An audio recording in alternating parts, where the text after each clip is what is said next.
Organissima, New York.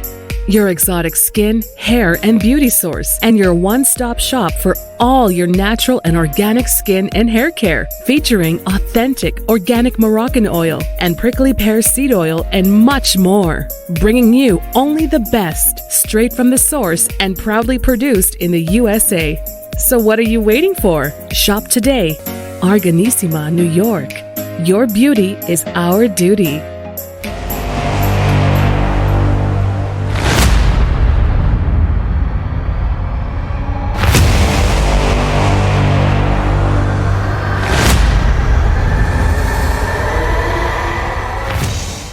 Folks, welcome back to the iHealth channel, iHealth Radio, with your host, Hurricane H. New day, new show, great topic, not a new one, and definitely not a new guest. Someone we've seen, we've heard, we've interacted with, someone that put me to sleep. Yeah, that sounds funny, right?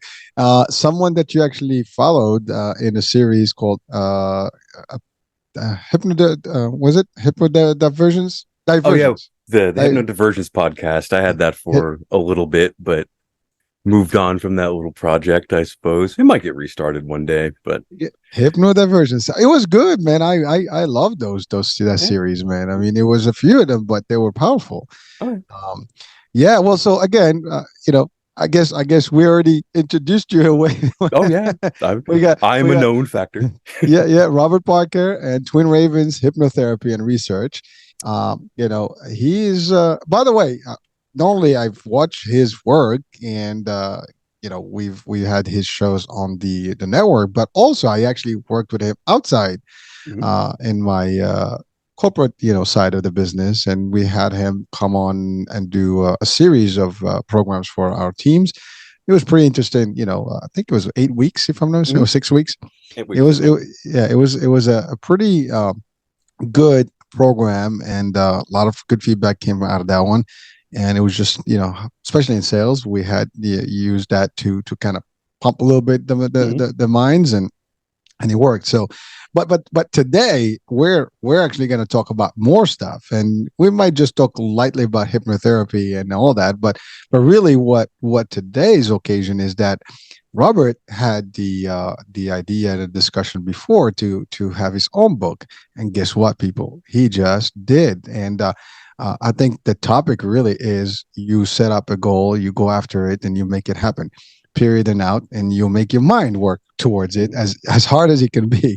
So Robert, first of all, congratulations on the book, and we'll ask about the name and all that stuff in a minute, but really that is an achievement. That's a milestone. And many people, they want that. That's a bucket list thing. I have that on my bucket list, and I want to do it. I started, putting some stuff together, but we're not there yet.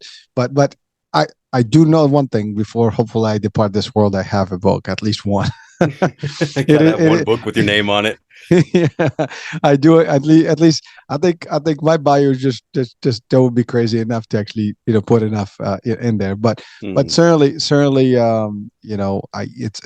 a not a dream. It's really something I want to achieve. And it is a good feeling just knowing that you've gone through that whole process. I've known a couple of people that have done that as a side thing, not their primary role. I mean, some people are writers and authors by default, but there are folks that are doing many things, but they decide to write a book about stuff that they're passionate about. So let's go through that challenge, and because I know it's not easy to write a book. I mean, you got to find the topic, you got to find the time, you got to figure out how to put it together, you got to get some publishing going, and get it all unpacked and ready and published. That's a whole process. Oh, it really is. I know. Listen, I can only imagine. So Robert, let's talk about, first of all, let's just bring our audiences back to the hypnotherapy, and then we can go into the book.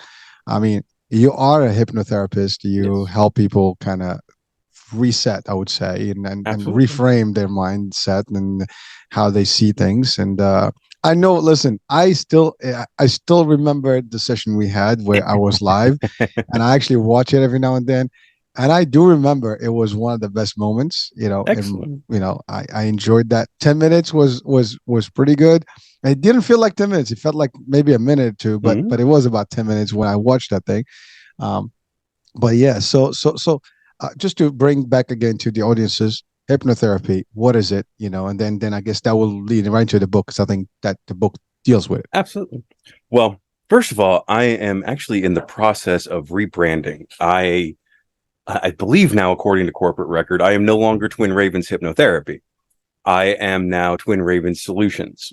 And the reason for that is, though I still utilize hypnotherapy as my primary modality, I have started using more neuro-linguistic programming, cognitive behavioral therapy, things like that, and started working more not just with wellness focused clients, but also with business and success focused clients. I discovered that a lot of my work as a hypnotherapist was working with people either growing their own business or growing professionally. And that oftentimes my work was moving more towards being a business coach than a hypnotherapist sometimes. So I decided, rather than flail around, just rebrand, open myself up a little bit. But to answer your question, hypnotherapy is basically utilizing our own resources to achieve our results. Uh, Hypnosis is, as we've discussed before, completely natural, completely a normal function of the human mind. It isn't metaphysical, it isn't mind control, nothing like that. It is simply accessing the subconscious mind. And the thing that I emphasize, no matter what your goal may be, the conscious mind is the goal setter. It is what determines your goal. The subconscious mind is the goal getter. So no matter what it is that you want, your subconscious mind has to be in line, whether it's stopping smoking, losing weight, overcoming trauma, or making more money. Your subconscious mind has to be on that page. And hypnotherapy basically bypasses that filter that exists between the conscious and subconscious mind. That is the reason those two things can't communicate, and allows us to speak directly to the subconscious mind to create new associations, new understandings of our reality and our situations. And that's kind of what led me to write the book. Is it's kind of a primer on understanding the subconscious, because that's really the crux of my work, is helping my clients, be it in a one-on-one or a group setting, understand their subconscious, understand how it communicates, how to communicate with it, and how to create change utilizing that. Because change that comes from a subconscious level is easy. It is simply the way of things. It is not an effort. And it's really whatever you are seeking it for. Like I said, stopping smoking, business success, the number of areas that hypnotherapy can help with is huge, because as I'm a fan of saying, it's all in your head. And that's actually what my book's called, because it really is just all in your head. All reality, all perception of yourself and the world around you, it's just up here. That's why you can ask 3 different people who saw something happen what they saw, and they'll tell you 3 different things, because our perception of reality, of ourselves, of all of those things are just that. It's ours and only ours. And it's understanding that really helps to achieve whatever it is that you're wanting to. Because if you find that you aren't getting the results you want with whatever it may be, probably your subconscious that's standing in your way. Wow. First of all, I love that. I know you used that expression before. It's on your head, Mm-hmm. and it is all in our heads. And I, I couldn't. I have to say that I'm sorry, folks. It's I'm a fan, I guess, but really, the Matrix concept keeps coming back over and over in our world of reality. because you're right. I mean, everyone is looking at this world based on their own perception and vision. I mean, Mhm. I always refer to it as like, we in a virtual game, for example, you go in with multiple players, and yeah, you share the same space, the same event, whatever it is that you're doing, you interact, but you only experience it through that visor and your emotion, and your senses, if there are advanced ones that actually can give you some sense of touch and things.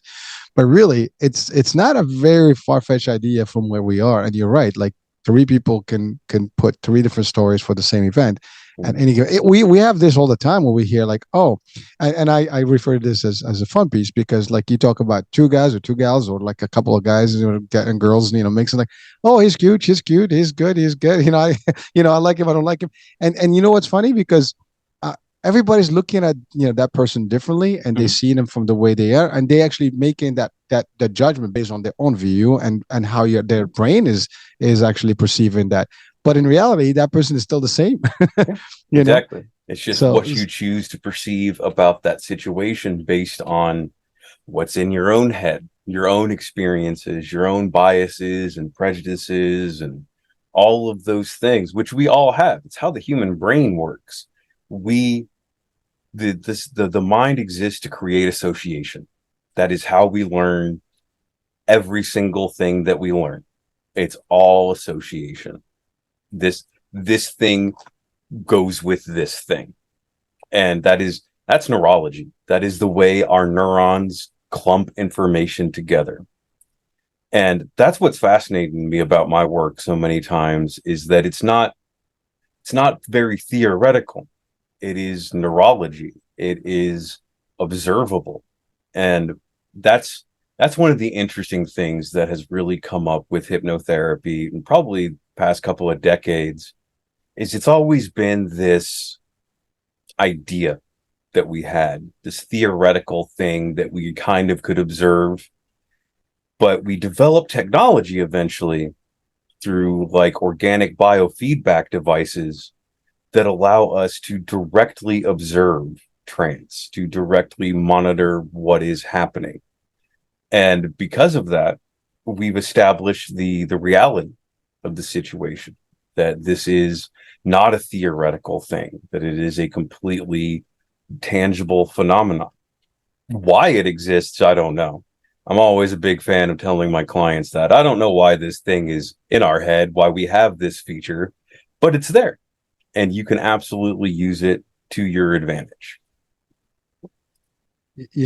Robert, I'm listening to you, and I think we've alluded to this in one of the previous shows, and that was, in terms of marketing and Mm-hmm. in terms of how, the brain is educated in a way, or I guess information is flown into your brain Mm-hmm. through these devices, and then the media uses that. The marketing actually is a big piece of that. It's all about how we see it. Social media now, we see it Mm-hmm. more than ever.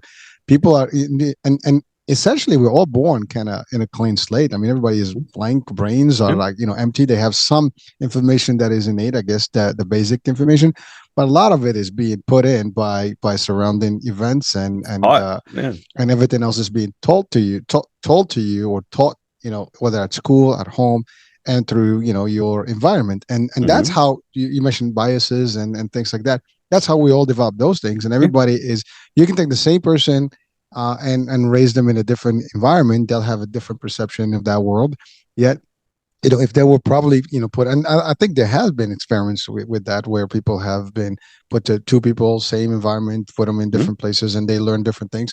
And that's really what it is. Now, some abilities are there, some people have different tendencies, but I think everybody's got the capabilities of being programmed in a way. And and Of and course. really, that's all there is. I mean, we're not very different from our computers that we've developed. Oh no, not at the all. template on our Yeah. on our back platform. So, No, absolutely. I mean, we every technology we create kind of mimics the world around us in a way, and computers are no different. And you mentioned the things we learn as a child, and one of the fascinating things I've learned doing this for a living is that initial programming that we learn in about the first 10 years, give or take. pretty much mandates all of our life, all of our problems, all of the things that work for us, against us, whatever have you, are a product of those associations we made as a child many, many, many times. And that's always fascinating to me, that no matter, it seems, what somebody is coming to me for, the question always has to come up: tell me about your childhood. Tell me where you first started creating these associations. Because that's really what the first part of my work is, more than anything. I'm all about finding out why, the core root reason as to why. And that why is almost always in childhood. And even for something like habit control, for smoking, it was an association that was created somewhere. It was an idea that stuck in your head, and you can change those ideas. That is what hypnotherapy is for. And normally we can't change those ideas. It's like whenever I work with somebody trying to develop a small business, I always ask them, well, why can't you just do this thing? Why can't you make yourself pursue more? Why can't you make yourself focus on this? You consciously want to. So what's standing in your way? And there's this idea I talk about a lot. It's a fancy word called homeostasis. And that is basically your normal. It is what you assume of yourself and the world around you.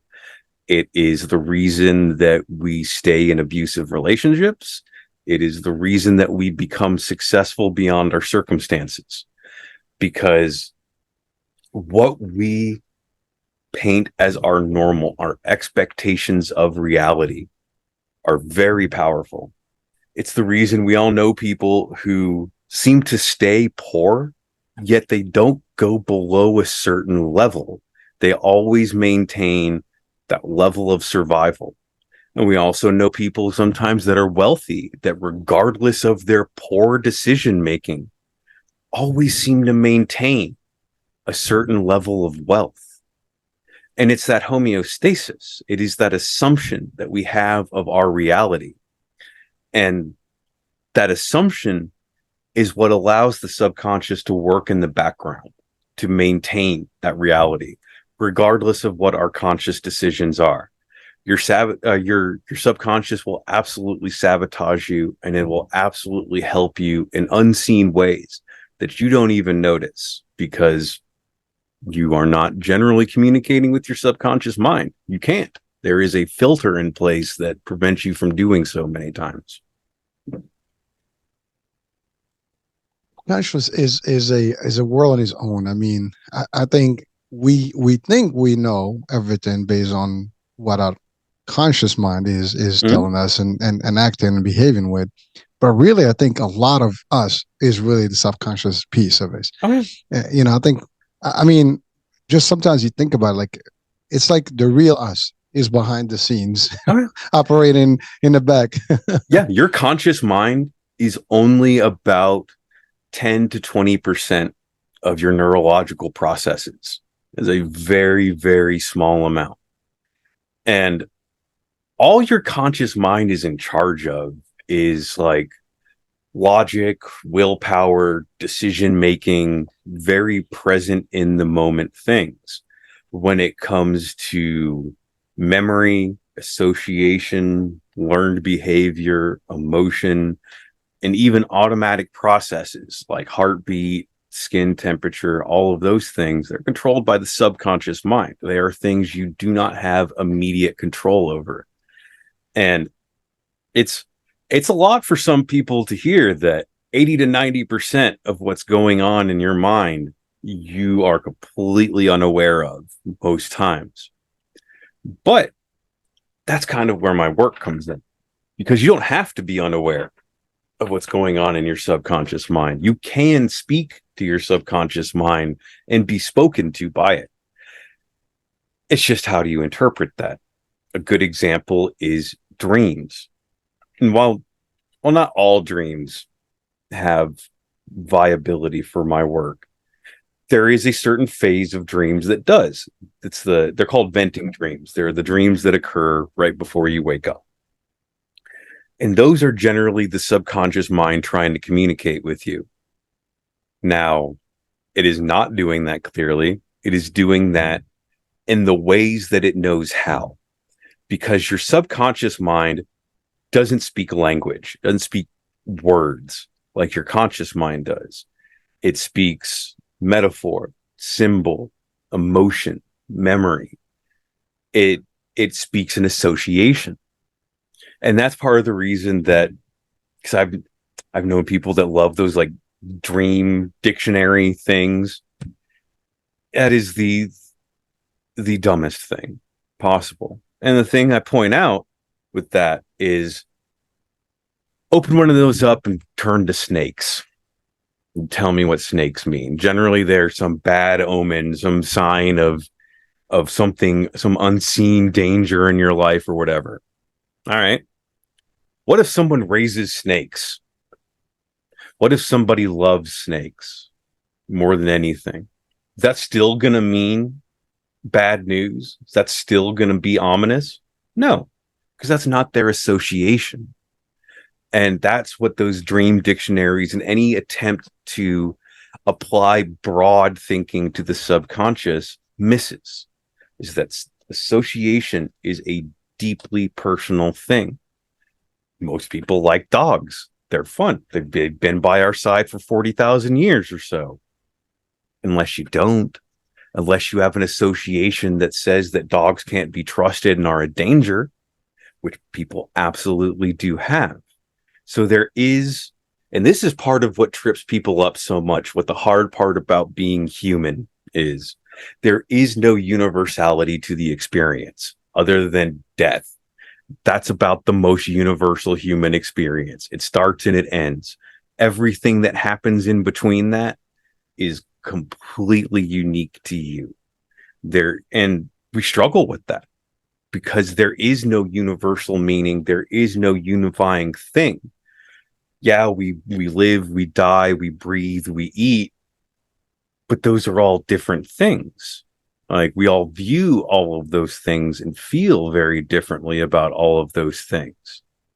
And so it's that lack of a universal experience that people struggle with a lot, because meaning is something that's tricky to find.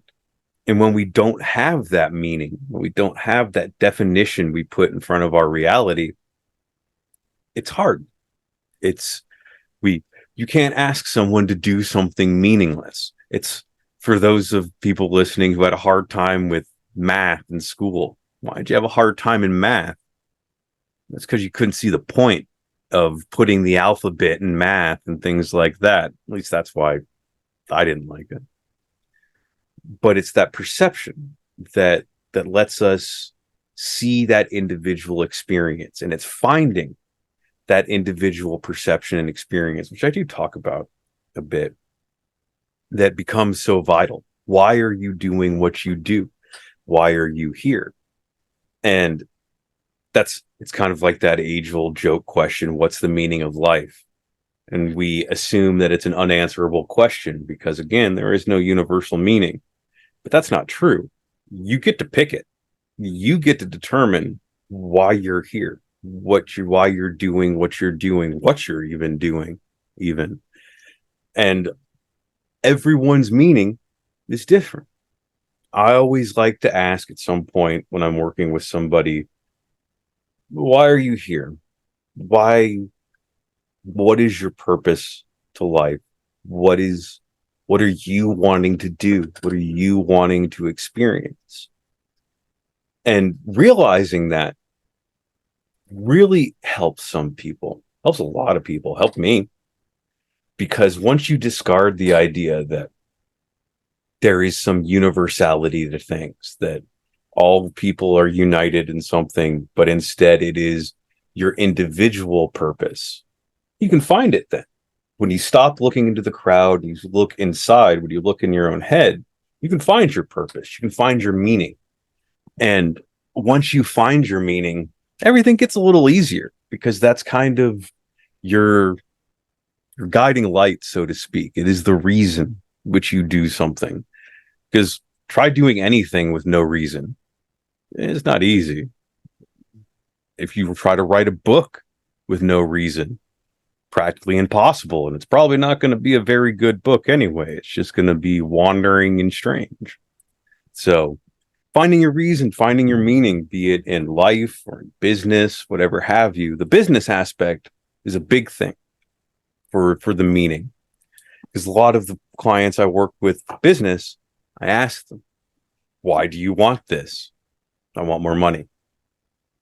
You can get more money a lot of ways. Why do you want more money? What circumstances in your life are you wanting to improve? Because money is just the means to do something. The money is not your purpose. Your purpose is something beyond that you believe that money can afford you. And voicing that is essential to finding success, because no one ever found success chasing money. They might tell you they were chasing money, but that's not true. They're chasing something else.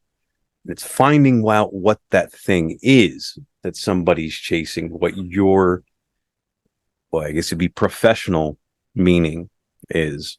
It's not money. It's just the things that money gets you.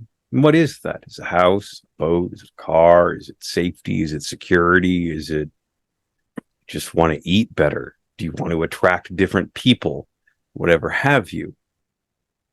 And once you realize that, once you are able to put voice to that and accept that, that's when you can start finding that success. That's why people chase money all day and don't get it, because they're just chasing a thing we made up. When you are wanting better, different, be it a house, a wife, or whatever, anything at all. And when you can understand that it's conditions that your subconscious wants to change, money means nothing to your subconscious. It is a way of measuring your circumstances to it. That's it.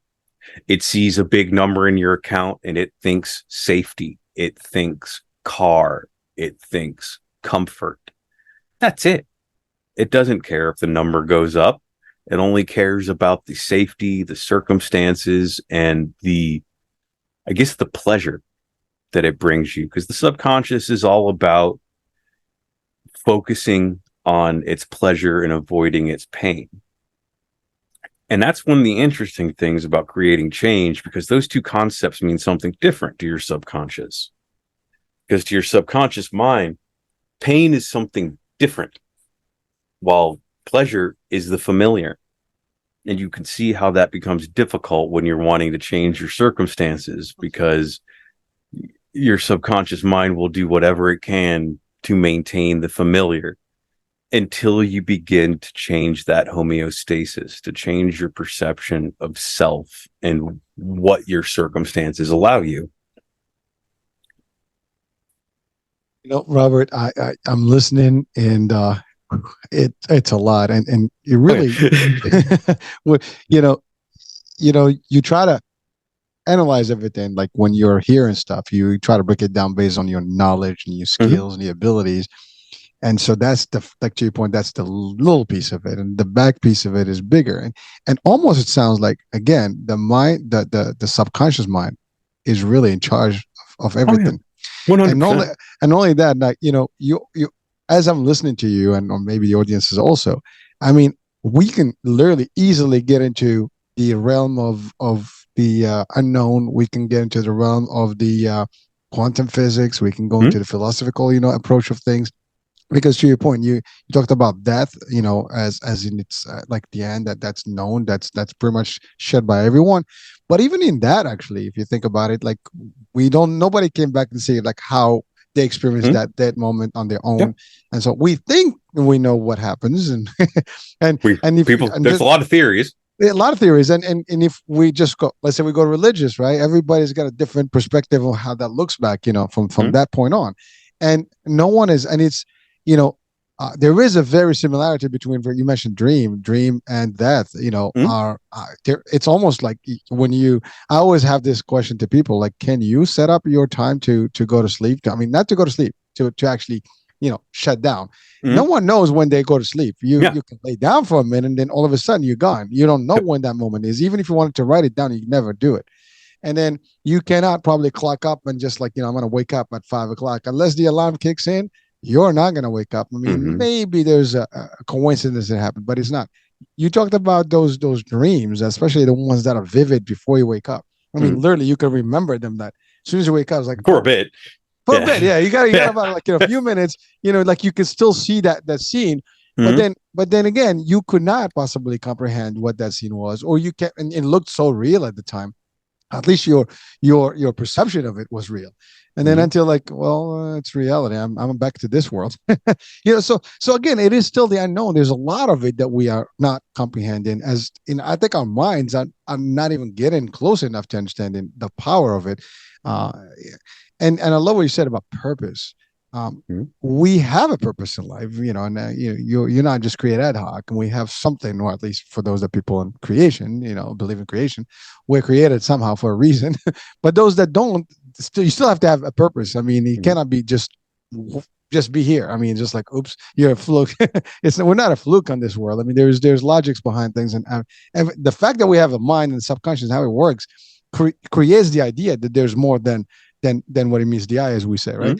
So it's pretty tense stuff. I mean, like, it's really, like, you can't really get your head around it. I mean, we've been trying to figure this out with philosophy for centuries, 3,000 years. Yeah. Like, we've been. It is the eternal question as to why we are here, why we think, why we are aware that we think, and I talked about existentialism a little bit, and that's kind of the core of my practice and how I approach things with people. And in existentialism, there's something called the existential givens. And these are the 4 things that every human being struggles with. And it's not necessarily all 4. Sometimes it's all 4, sometimes it's just 1. But it's death, meaninglessness, isolation, and I can never get the 4th one offhand. Death, meaningless, isolation, and freedom. Freedom and responsibility. Because everyone thinks, oh, freedom is the ultimate gift. Is it? Is it really? It could be anarchy. Well, because what comes with freedom? What does freedom even mean? It means responsibility. And people avoid that. People don't want responsibility. And that's one of the things that needs to be understood approaching things from that existentialist viewpoint, is that freedom and responsibility aren't necessarily positives. They are something that you view as something to struggle with, like death, like isolation, like a lack of meaning. It is something to come to terms with, something to understand. And especially in this country where we're told from the cradle to the grave that freedom is the number one greatest thing. What does that mean? What does that actually mean? Well, it means you're in charge of your own decisions. And people struggle with that. Because a big part of us still has that child inside of our head that wants direction, that wants to have the way pointed out towards us. And when we don't have that, which most of us don't, then you struggle with it. You kind of rail against your own freedom. And that shows through in many fascinating ways. Any reaction to any of the givens show up in fascinating ways. Some people who struggle with death take up really extreme behavior to try to come to terms with it. I've worked with people who had a severe, I guess you'd call it, neuroses about death, that their hobbies were risky because they were trying to, I guess, come to terms with that struggle against the end. People who struggle with isolation, as I've already said, struggle with meaninglessness. When we feel included, when we have an idea of, or a comfort around our own eventual end, and when we can find the purpose to the time that we're here, it becomes a little easier. And when we don't have those things, it becomes a little harder. And it's the same with personal, it's the same with business. It's why when we have such a hard time doing a job we don't see the point of. Like, we've all worked just miserable jobs. Almost everyone I know has had a job they hated. And why'd you hate it? Well, you didn't see the point, be it because of what you were having to deal with, how much you were getting paid, whatever have you. You just didn't see the point. You didn't have your meaning in that. And when we lack that meaning, well, it's a little difficult to do that job. And think of that lack of meaning that you've had with work before, and how difficult it was to face that work and apply it to life.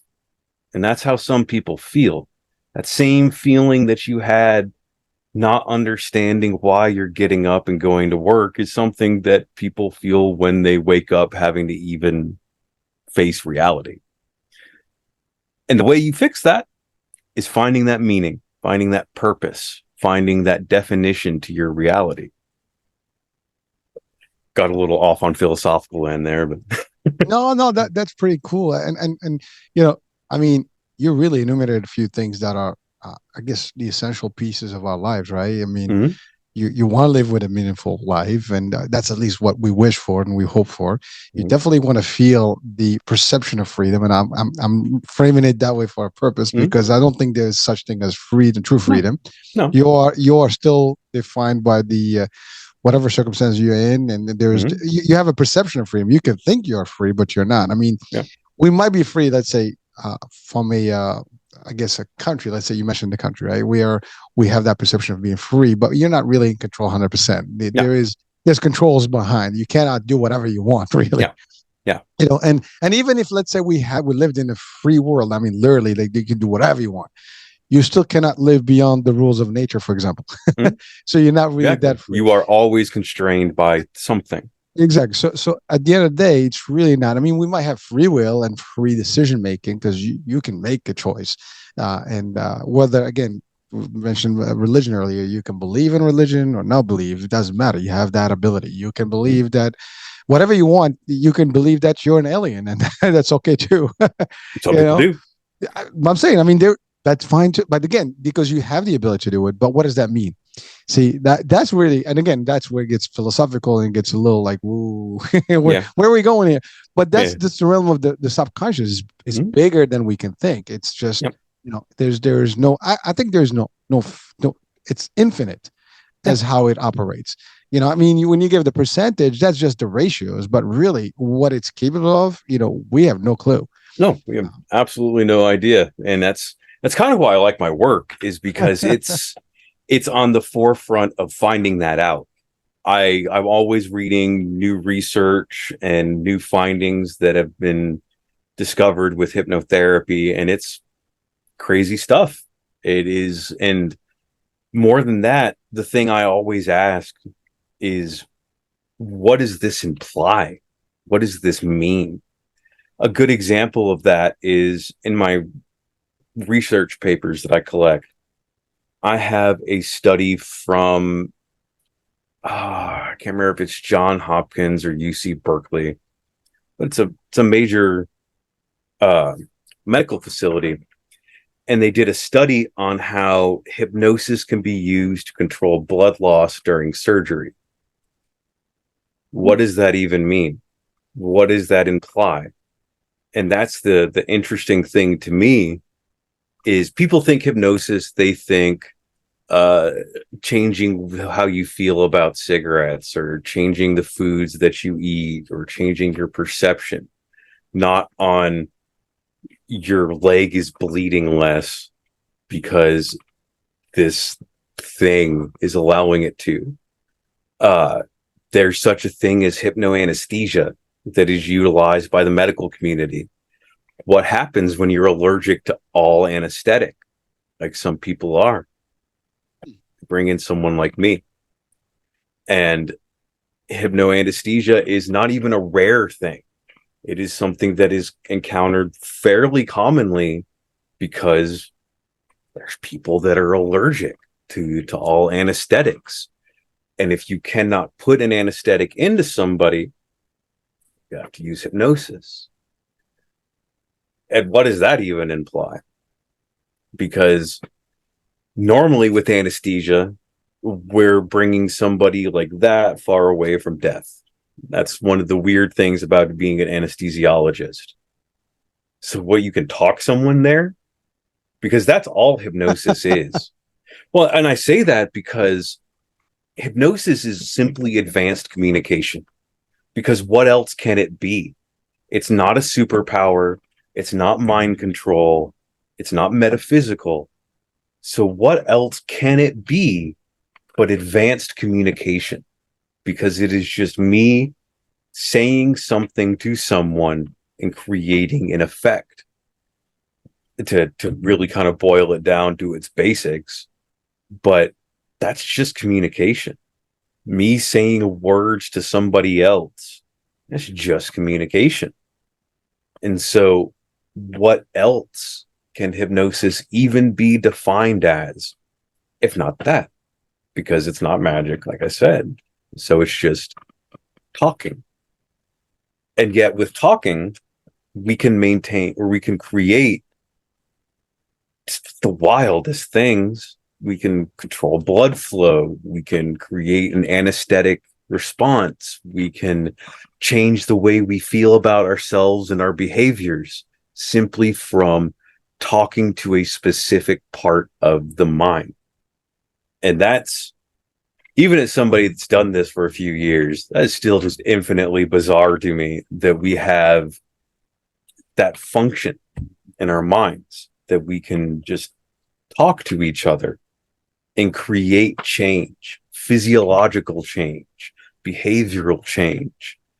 So as to how much of our communication is hypnosis, I don't know. I could probably speak for a few more hours on that one, but it is a natural part of being human. We are influenced by and influence others to do no end of things. And what is influence but part of the hypnotic modality, part of that strange form of advanced communication that we are all capable of, that communication that goes beyond the words that we say. Because like I said, the subconscious doesn't understand language as the conscious mind does. So when you speak to somebody, yeah, you're speaking to their conscious mind with your direct words, but you are also maintaining a different level of communication. And the fun part is, you don't really know what that communication is, because until you've worked with somebody actively attempting to examine their associations, you'll never know. You'll never know how somebody else thinks and understands. And I think I addressed this in the book, but one of the strange things about being human that has to be accepted is you will never, ever, ever understand another human being. And another human being will never, ever, ever understand you. We can sympathize. We can use our own experience to empathize with another individual, but it is literally impossible to understand how and why another person thinks, because our experiences are completely unique. That same thing that make three different people see three different things for one situation, you'll never understand how someone got to that point. You can logically, but you can't ever think as someone else, because we will only ever exist inside of our own head. You cannot put yourself inside of someone else's perception and understand it. It's impossible. It is not something a person can do. All we can do is relate. Talking about my job here. Sorry. Woo! It was like my mind is actually started to smoke right now. I got to get a handle on this thing, right? But it's so powerful that you're on the hypnosis side. You can literally activate, I guess. You reach deeper than the average person. You talked about regular influence, which it reaches to people, and they tend to mimic and act on those influences. But you're beyond that. You go deeper into the mind, and it's almost like you go and you have like the code, to trigger some elements, that are not being activated regularly. The way that so I work with a lot of computer-oriented people, and the way that the way I explain it to them is hypnosis is basically just accessing your brain's root shell. It is accessing your programming that lays under your user interface. And anytime you want to create change in a program, that's where you have to go. You can't do it by interacting with the user interface. Generally, you have to go into its source code. You have to go into its root shell and actively alter that programming from there. And that's how we learn how to be human, is altering that programming. We go through life not choosing our associations because we think it's not something we get to choose. But it is. It is absolutely something we get to choose. For an example, if I have a client who's afraid of dogs, they didn't choose to have that fear of dogs, but they can make the choice to get rid of it. They can make the choice to create a new association in their mind and view that thing differently. And for many people, that thing, that association that needs to be changed and that thing that needs to be viewed differently, it's just ourselves. Because we are part of that perception too. We are part of that biased understanding. In the same way we apply our biases to the world around us, we also apply that bias to the world inside us as well. And it's changing that bias that sometimes is vital to creating effective change. Robert, you said something that ultimately it's in the book, the idea that we can never understand, be in somebody else's mind, except relate to them based on the set of circumstances and understandings that we have.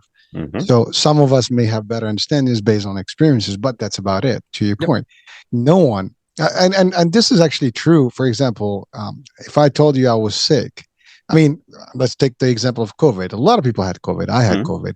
I can describe what my symptoms were. I can describe the feelings, the pain, all the stuff. But it doesn't mean that it's exactly what everybody else experienced, in their own way. Pain is perceived differently from everyone. Some people have different thresholds, whatever. You can relate to it, like, oh, I feel your pain. You don't really. Yeah, you feel.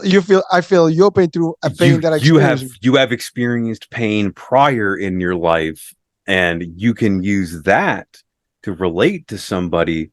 But you can't understand it because, as you said, their perception of pain is very, very, very different. The understanding of pain is very different. Be it physical, mental, whatever. Well, here's a good one for you, Robert. So I happen to have had 2 kidney stones over the last 20 years. Yikes.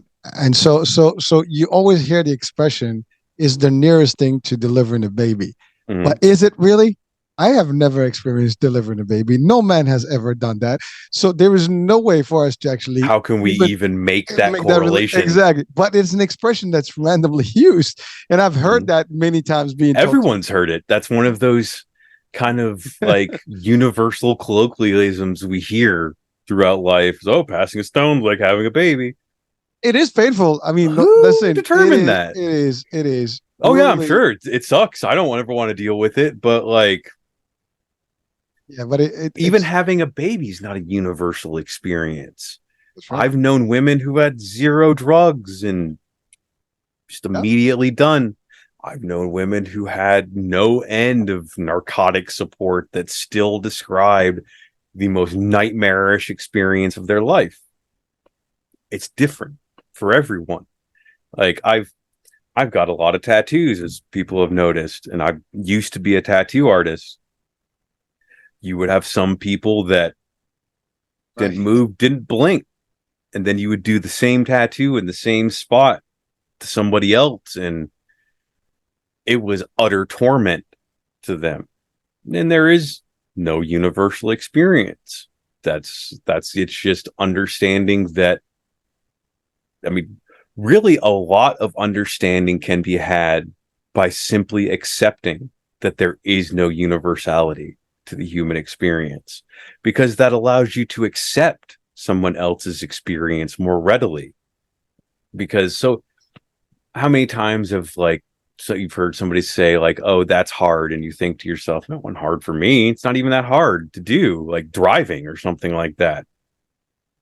Well, for them it is, because you can't understand what it's like to perceive and operate as them. So but once you understand that, once you understand that you don't understand, and more importantly that you can't understand, your only option is to accept that that is that person's experience. And through that acceptance, you can actually kind of simultaneously change the way that you view others and change the way that you view yourself, because those things are directly related. If you meet somebody that is just a prick to every single person they meet, that person probably hates themselves a lot. The same way that they express themselves to others is the way that they express themselves to themselves. And that changes when they change how they feel about themselves. And I say this personally, because the way I viewed myself was reflected in the way that I view others, and still is. And it is apparent how someone feels about themselves by the way that they, I use the word understand, by the way they perceive others. And that if you want to change those circumstances, you don't do it by attempting to understand other people. You do it by attempting to understand yourself. It's like that old Greek saying, the first foremost, understand thyself. That's all you can ever do. You will never understand, as we've stated, someone else. You can understand yourself. It's hard. It takes some work, but you can begin to understand yourself, because that's not always the case. I had to learn how to understand myself, how I thought, how I acted, how I believed, all of these things, when I just thought they were a given before. Of course, we all understand ourselves. We're ourselves. Only we don't at all. And we can learn. And the fun trick to that is, as we learn, that does help us empathize with other people. It won't help us understand them. Again, you can't. But you can have sympathy. You can understand that you don't understand, and just use that to accept the way somebody feels, somebody thinks, somebody experiences, and allow yourself to not be so judgy about the experience of others, and by proxy, yourself. So again, it's a mirror we all hold up. Robert, that is the biggest, mistake I think we all make, is that we never take the time to know who we are. Mm-hmm. And I think, I can speak for myself. Although I am like you, I do ask the questions like, am I bad? Am I good? What am I doing? How am I affecting people? I actually do have these discussions. but I learned to actually do that I because must say I've it's a always, thing you have to learn how to do. yeah, I mean, I practiced it because I've always, you know, see, I want to do good. I want to be good. I want to do Mhm. stuff, but I want to know what does that mean, you know, Yeah. to the people and me. And to do that, you're going to ask question. Did I do something here? What is it? You know, or what's my behavior like? And so I do ask questions, and I don't know, and I can't judge here, you know, or globalize here, but I don't know if everybody's doing that exercise where they actually, because I think the first thing we look at, you know, is everybody else but Mhm. us. We look at Mhm. everybody's faults, but we never point, you know, here. Although, as you know, when we point at people, there's like they said, the other Yeah. three or four. That expression does actually apply. We Mhm. look at the others, but we never look here. And it starts from here. I think whatever we experience, whatever we use as a, I guess, a judgment, you know, programming, you Mhm. know, is a reflection of how we operate ourselves. To your point, Absolutely. we're not, you know, because once you start understanding, then you're like, you talked about responsibility and accountability like earlier. That's the thing. Like, we don't want that responsibility. You know, I'd rather to just, oh, this guy, that gal, this, that, the other, judge the whole world. And then when it comes to you, like you're like you have this barrier, like you don't want anybody to judge you. Well, similarly, if you don't want people to judge you, you know, don't judge people. Because Yeah. to your point, their circumstances made it very different. And you're right, it could be a simple thing to you, not as simple to them. You Hmm. know, you mentioned the dogs, right? I mean, many people love dogs, but you might just have this phobia. And it could be nothing. I'm sure you might just get close to a dog and just be friendly, and then all of a sudden Hmm. you fall in love with them. You don't know that. And but that's the thing. Like, people may refuse to even attempt to Hmm. find out what's going on here. They may not be able to ask questions. Sometimes they don't want to seek help. That's the other thing. If you We're can't figure out yourself, you got to figure out help, right? Yeah, and we're kind of a lot of people are afraid to look inside. A lot of people that's a fear we have to get over, and that's why it took me a little bit of time in life to actually turn inward and to begin to address what was going on in my own head, because we're scared to do that. We just want to look outside, but when we look inside, things change, and it affects the way we view the outside world, the people, and the world around us. Again, this is something I say from personal experience. The way I viewed the world around me 10 years ago is very different than I view the world around me today. And I view it with a much more sympathetic eye and ear. And the reason for that is not because I changed my opinion and perception of the world around me actively. It's because I changed my perception of the world inside me actively, and that changed that perception. Because again, everything's all in your head. The way that you view the world, or the way that you view yourself, is part of the way you view the world. If you don't trust yourself, you don't trust the world, because you think everyone's like you. Because we go around projecting our own thoughts, feelings, and beliefs on everyone else around us. It's why you see so many people that the second they encounter somebody that doesn't think like them, they lose it, because you've just challenged their perception of reality. You've made them have to consider that maybe everyone isn't exactly like me. And that's hard for some people to deal with, because that's our only understanding that we have of other people, is ourselves. And if we do not have that understanding of ourselves, we don't have that understanding of others. And so we end up very limited in our scope of what is acceptable thinking and behavior, because they're not like us. Well, that goes to that, you know, what is normal, what is not normal, right? Mm-hmm. You know, defining that. But you know, it's amazing because when you said, you know, you look at your world, your inner self, right? Yourself. You know, I think maybe we all are afraid to dig in and find out who we really Oh, are. yeah. Oh, you yeah. know, it's like that expression, like life is like a chocolate, like a box of chocolate Yeah. in the movie. Well, you never know what you're gonna get. Well, you know, you never know what you're gonna get when you can dig in And you deeper. really don't. You will learn things surprising. You will learn things disturbing. You will learn things inspirational.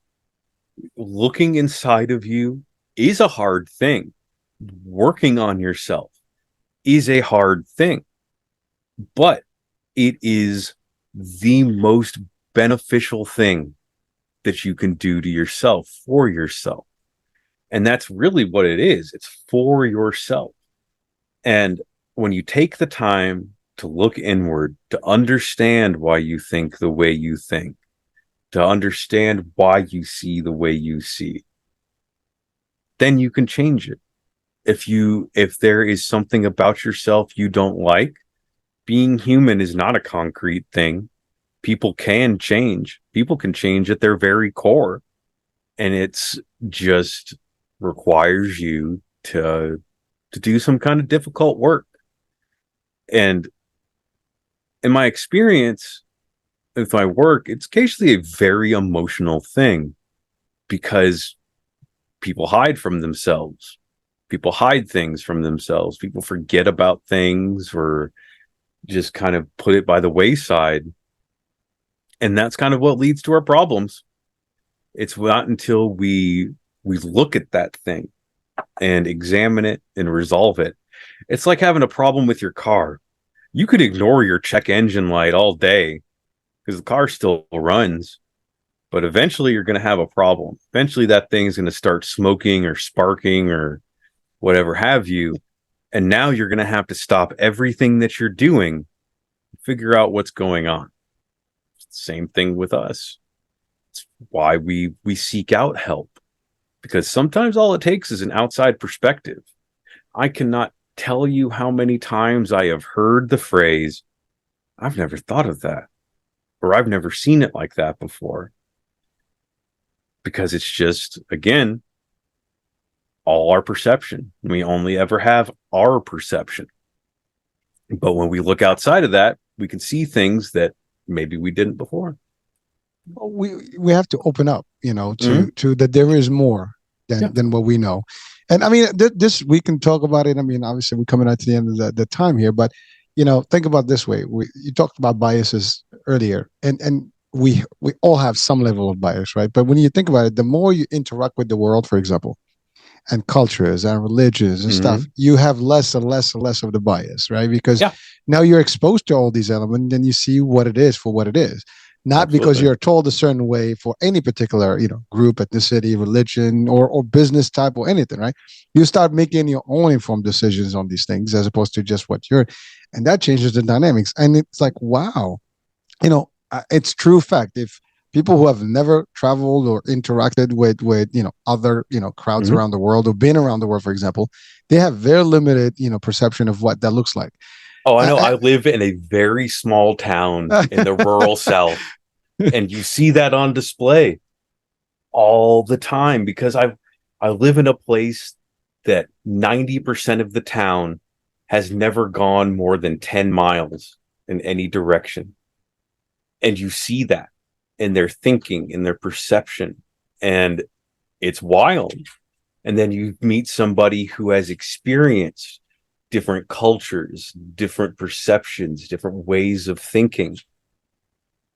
And it's totally different because they have realized that very, very, very important thing, which is not everyone's like me.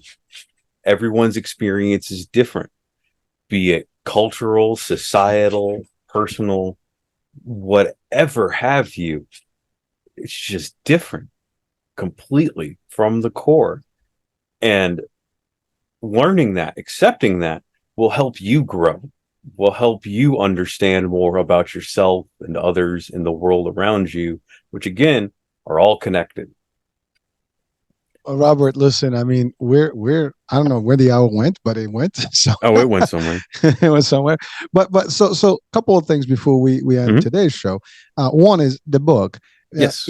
It's certainly a book not only just to read, but also to apply, right? It's an applicable book. So this is something that you would get and use some practical tools from it. Every chapter has a corresponding exercise, a way to take the things spoken about in that chapter and actively begin applying them in your own life to create that change. And that was the important thing that I wanted to put in my book. I didn't just want to talk about these things. I like proof. I like tangible results. And I thought for a long time, how can I put those tangible results in my book? And it was that. It was just walking people through those exercises. And I've had excellent feedback from people following along with the exercises, because it's getting in touch with your subconscious. It's beginning to understand those rules of operation. And they're all lessons I've done. They're all exercises I've done. Even all of my work, I never ask someone to do something that I haven't done. So it's absolutely one of those things you can follow along with. Love it. Well, I know I personally experienced some of the exercises you have, and we've done those in those sessions. I've done them also with you, and I know that stuff works because it does. Every time you do an exercise, you do see the real outcomes that you're looking for. And now you have to apply, and you have to also really do it correctly. And that's just, because some people say, well, it didn't work for me. Well, did you follow the actual steps? Yeah. There's some of that too. But so thank you for clarifying that. So it is definitely an application book, something that you can put to use, a tools book. Absolutely. And I'm assuming it's now available, whatever books are sold. Well, this is the book, fancy cover. So I said it's called All in Your Head. And the best place to buy it is through my website. It's going to be the quickest way to get it. I keep a stock of books on hand. My website is twinravens.org. There is a store section where you can purchase ebooks, hardcover, softcover versions of the book. You can even purchase personalized versions. They are also available on Amazon Books. My experience with Amazon, though, is they take a while to ship you out a book because they have to print it first. So the quickest and easiest, and I believe less expensive way to get it is through my website, but it's available everywhere. Perfect. Well, now we know, and definitely, folks, if you're watching or listening, this is definitely a book that we all should have, a copy of, because I think it will at least, open up our eyes to different things, and maybe we can discover a little bit more about how we operate. Absolutely. It's almost like a manual, a guide, to how we potentially can work and operate, in a more optimum way. Exactly. And that's what I sought out to create. I sought out to create a guide, something to not just sit there and talk at somebody with, to actually take them on a journey with the book, to help them see things about themselves, about others, about the world around them. And many of the things that I've talked about today, I talk about in depth in the book. Things like meaning, finding that way to communicate with your subconscious, changing the way that you view yourself and others. All of that is things that I talk about at length in that book. All right. Well, folks, we're coming to the end of the show here, and Robert, as always, you deliver. Thank you very much. And you change, the perception of things to a degree, and at least it opens up eyes, to a point where, at least we have. Sometimes you need those triggers, like, just like, ooh, it's what I needed. Yeah, and thank you for doing what you're doing, because you're sharing that, and I get excited about it personally, because it gives me that, like, I got to do some more of this. And I think people can potentially just see a difference in their lives by just even thinking or hearing stuff you said, like, oh, it clicks a little bit better. Because again, out of sight, out of mind, the more we hear about things, the more we're aware of them, the more we actually can apply them, or at least use them. Absolutely. So Robert, don't be a stranger. We want you back again, and maybe we can do another live session of hypnosis. Absolutely. That would be a cool one. And this time, maybe we'll do it, really with people live, so they can join and do it with us. I don't know. Absolutely, that'd be awesome. If they're skeptical out there, they might see a value. Oh, I love skeptics. They're my favorite thing. Listen, I give up on the skepticism. tested it out, a few times, Yeah. and it does work. So it's not even a joke. It's real. Yeah. So Robert, congrats again on the Thank you book, very much. and really, all the best of luck there, and hopefully another one soon enough. I'm actually working on another one, but There we'll we see go. There you go. how long that one will take to See, grind out. now you have the bug, right? Yeah, Once you start, you can't stop. You got to keep going, exactly. right? But also, look forward to your podcast. I know, like, Hypnodivergence was the initial one, and again, Oh, hopefully we'll have time. I'm still thinking of something to put together. All So right, they're yeah, they're yeah. keep an eye out. There'll probably be something in the future. That's it. I'm always up, and ready for your programming, to join us, and to just broadcast those things out and share with the world here. So, Awesome. Robert, thank you so much for Well, your thank time you today. for having me on. Oh, my pleasure. And folks, that's it for today. I hope you had fun. Please do check out the website and definitely get that copy. Talk soon. Bye for now.